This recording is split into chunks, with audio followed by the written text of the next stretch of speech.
परमेश्वर का धन्यवाद करते हैं जिस परमेश्वर ने हमें सौभाग्य दिया कि हम परमेश्वर के पवित्र वचनों को सीखें।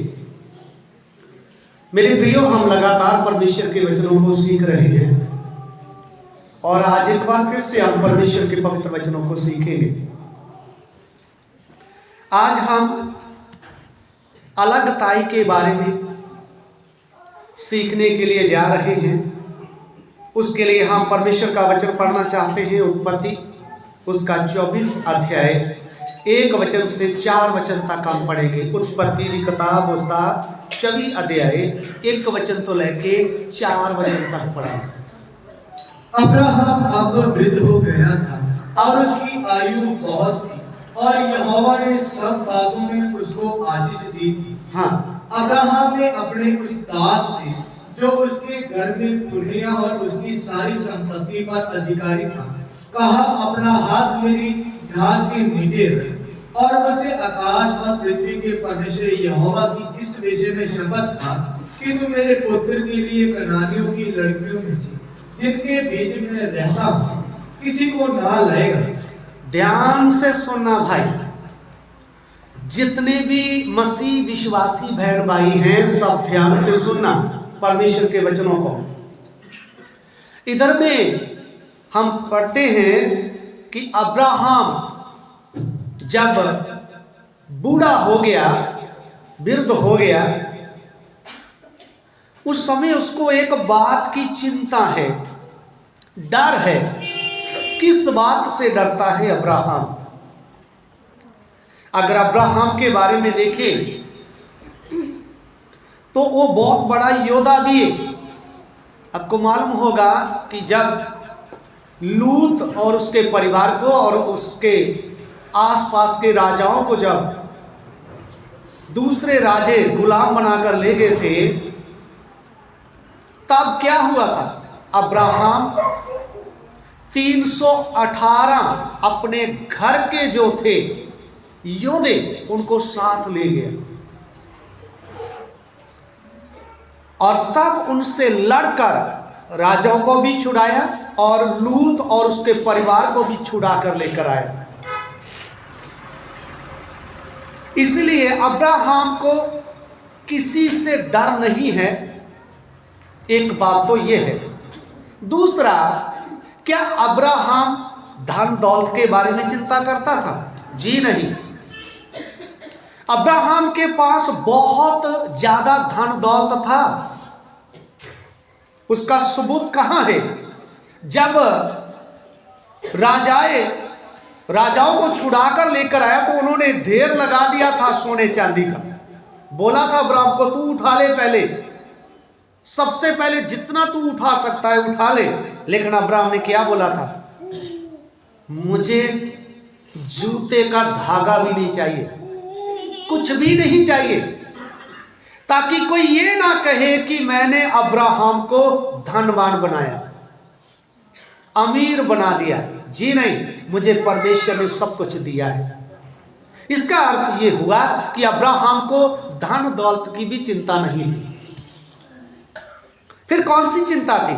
क्या अब्राहम के पास घर नहीं था? जी हां, घर नहीं था। वो तंबू में रहता था, लेकिन उसमें खुश था। उसने कहा, मैं स्वर्गीय नगर की ओर देख रहा हूं। उसकी भी चिंता नहीं। फिर किस बात की चिंता सताती थी अब्राहम को? उसको एक बात की चिंता थी, परमेश्वर ने मुझे बुलाया है, नाम लेकर बुलाया है, मुझे यहां तक लेकर आया है। परमेश्वर ने मेरे साथ वाचा बांधी है, वादे किए हैं कि मैं तेरी संतान को तारागण जितनी और समुद्र के रेत के कणों जितनी बढ़ाऊंगा और मैं उनको कनान देश भी दूंगा। जहां तू खड़ा है ये जगह मैं तेरी संतान को दूंगा। चिंता ये है कि अगर मेरा बेटा इसहाक परमेश्वर के साथ साथ ना चला, परमेश्वर की इच्छा के अनुसार ना चला, तो वह परमेश्वर से दूर हो जाएगा। और जब इसहाक परमेश्वर से दूर हो जाएगा तो आने वाली सारी पीढ़ियां भी, नस्लें भी परमेश्वर से दूर हो जाएंगी। यह था अब्राहम को डर और चिंता। इसीलिए अब्राहम ने उसके घर में जो वफादार था अलीआजर को बुलाया, बुलाकर क्या कहा, अपना हाथ मेरी जांघ के नीचे रख। पंजाबी च लिखा, मेरे पट दे थले हाथ रख अपना, मैं तुझे यहोवा परमेश्वर की सुगंध सौ देता हूं, तू मेरे बेटे को, अगर मैं मर भी गया,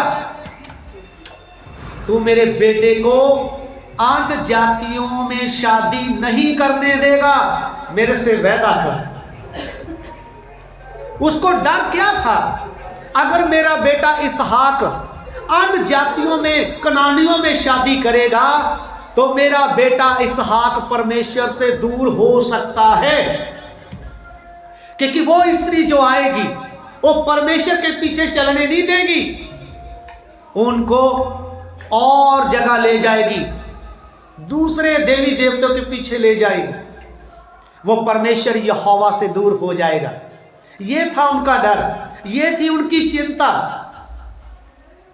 मेरे प्रियो, आज वर्तमान समय में आप भी अब्राहम जैसे विश्वासी हैं, दास हैं, दासी हैं, एल्डर हैं, सेवक हैं।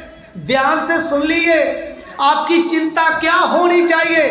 धन दौलत नहीं, घर नहीं, कार कोठी नहीं, नौकरी नहीं, बाहरी देशों का वीजा नहीं।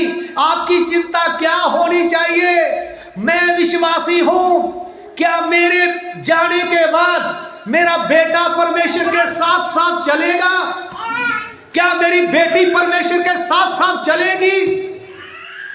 क्या मैं उनकी शादी अगर अन्य जातियों में करूंगा, पापी लोगों में करूंगा, तो क्या उनको वो परमेश्वर के पीछे चलने देंगे? ये सबसे बड़ा सवाल आप सबके लिए। लेकिन आज वर्तमान समय में शैतान बहुत लोगों को लालच देता है, बेटे की शादी हो, बेटी की हो। अगर बेटे की हो तो लड़की वाले बोलेंगे हम तो आपको दाज में, दहेज में बुलेट देंगे।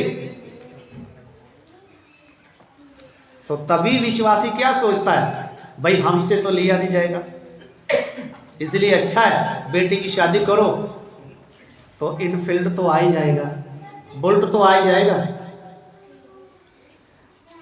भाई ध्यान से सुन लेना, माता पिता सारे विश्वासी सेवक ध्यान से सुन ले, बुलेट तो आ जाएगा, इनफील्ड तो आ जाएगा, लेकिन शायद आपको चढ़ने नहीं देंगे।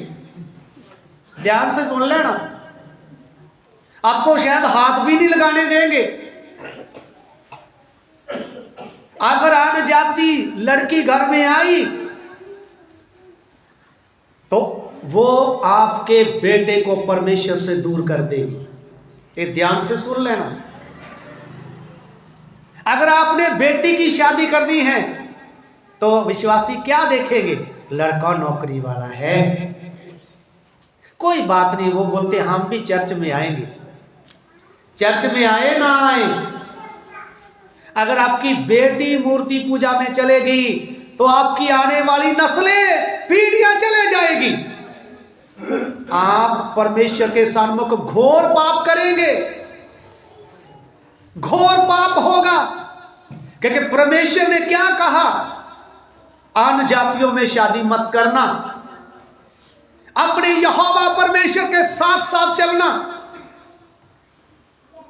अलगताई से चलना। सुलेमान को भी बोला था, लेकिन सुलेमान राजा ने क्या किया? अन्य जाति लोगों में शादी की, मिस्र में जाकर शादी कर ली, वहां से आए, और तब सुलेमान राजा इतनी स्त्रियां ब्याह ली, उन्होंने यहोवा परमेश्वर से उनको दूर कर दिया। आज सुलेमान राजा का विश्वास योग पुराने नेम के संत लोगों की लिस्ट में नाम नहीं है। इब्रानी 11 अध्याय में विश्वासियों की लिस्ट है, लेकिन उसमें सुलेमान राजा नहीं है। क्यों? उसके पास धन दौलत आ गया, सब कुछ आ गया, ताकत आ गई, राजा बन गया, बुद्धि भी मिल गई, उसको गलत कामों में लगा दिया। क्या किया? अन्य जातियों में शादी की, और अन्य जातियों में शादी करने का रिजल्ट क्या निकला? सुलेमान राजा परमेश्वर से दूर हो गया। जिस सुलेमान राजा ने यहोवा परमेश्वर के लिए यरूशलेम में मंदिर बनाया था, जिसमें परमेश्वर आकर उसकी महिमा ने वास किया था, जिस यरूशलेम के मंदिर की ओर देखकर इस्राएली लोग प्रार्थना करते थे तो प्रार्थना सुनी जाती थी, उसके सामने सुलेमान राजा ने देवते का मंदिर बनाया, जहां बच्चों की बलि चढ़ाई जाती थी। मेरे प्रियो, ध्यान से सुनना। अब्राहम ने क्या कहा अलियाजर से? तू मेरे से वाचा बांध, तू मेरे बेटे के लिए अन्य जाति स्त्री नहीं लेकर आएगा, इन कनानियों में शादी नहीं करेगा, तू मेरे घराने के पास जाना, मेरे घराने के पास जाकर उनमें से लेकर आना। अलियाजर अब्राहम की बात सुन रहा है। मेरे प्रियो, मैं आपको बताता हूं, आप भी विश्वासी हैं, बेटी हो बेटा हो, रिश्ता करते समय पवित्र आत्मा, अलियाजर उसका आत्मिक अर्थ पवित्र आत्मा, पवित्र आत्मा से पूछे, प्रार्थना करें, पवित्र आत्मा मेरे बेटे लिए कौन सी लड़की है, मेरी बेटी के लिए कौन सा लड़का है, आप बताओ। लेकिन जाना कहाँ? कलीसिया में। अब्राहम ने क्या कहा? मेरे घराने में जाना। हम सब परमेश्वर का घराना है। एफिसियों की पत्री उसका 2 अध्याय 19 वचन पढ़े। एफिसियों 2 का 19, एफिसियों की पत्री 2 अध्याय 19 वचन। जी, इसलिए तुम अब परदेशी और मुसाफिर नहीं रहे। जी हाँ, परंतु पवित्र लोगों के संगी, पवित्र लोगों के संगी, स्वदेशी और परमेश्वर के घराने के गए। और तुम सब परमेश्वर का घराना हो। ध्यान से सुने, अब्राहम जिस बात से डरता था, जो चिंता करता था, वो एक ही बात थी कि मेरा एक ही बेटा है इसहाक। अगर इसहाक गलत जगह चला गया तो मेरे आने वाली सारी पीढ़ियां, नस्लें सारी गलत रास्ते में चली जाएगी। इसलिए इसहाक का शादी होगा तो मेरे घराने में होगा, घराने से बाहर नहीं होगा। आप भी फैसला करिए, मेरा बेटा हो बेटी हो, रिश्ता कोई भी हो, मैं परमेश्वर के घराने में ही करूंगा। लड़का विश्वासी होना चाहिए, पापों से उद्धार पाया होना चाहिए, पिता पुत्र पवित्र आत्मा के नाम से बपतिस्मा लिया होना चाहिए, पवित्र आत्मा में भरपूर हो, संगति लगातार करता हो, अलगताई में चलता हो, प्रभु भोज लेता हो, परमेश्वर के भय से चलता हो। ये है आज की डिमांड विश्वासियों की, उल्ट नहीं है, इनफेक्ट नहीं है। इसलिए कार भी नहीं है। ध्यान से सुनना, जब आप जीरो में होते हैं ना, जब कोई नौकरी नहीं होती, पैसा भी नहीं होता, घर भी कच्चे थे, जब किराए में थे, जब भी आपको नौकरी लगी, जब भी आपका बेटा बाहरी देशों में चला गया, बड़े देशों में चले गया, तभी आपकी इच्छाएं भी बड़ी होती है।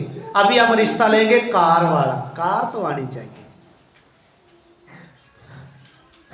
कार तो मिल जाएगी, शायद लड़की आपको फिर बैठाएगी नहीं बीच में। ध्यान से सुनना, बस में जाना पड़ेगा कहीं भी, शायद आपका बेटा भी आपके साथ ना रहे, शायद विश्वासी भी ना रहे। कोई भी लालच किया हुआ काम ध्यान से सुन लेना, आपके लिए खतरे की घंटी है। कोई भी अगर आपको लालच देता है तो आप कितने भी अमीर हो जाए, करोड़पति भी बन जाए, तो भी आप याद रखना, मैं परमेश्वर के वचन के अनुसार चलूंगा, चलूंगी। यह है आपका स्टैंडर्ड, यह है कि विश्वासी का स्टैंडर्ड। पैसा हमको शांति नहीं देगा, चीजें हमें शांति नहीं दे सकती। परमेश्वर की उपस्थिति में जब हम आते हैं तब हमें शांति मिलती है, तब तसल्ली मिलती है। इन वचनों को और इन चेतावनियों को ध्यान से सुन लेना। प्रभु इन वचनों के द्वारा आप सबको आशीष दे। आइए हम प्रार्थना करने के लिए जा रहे हैं।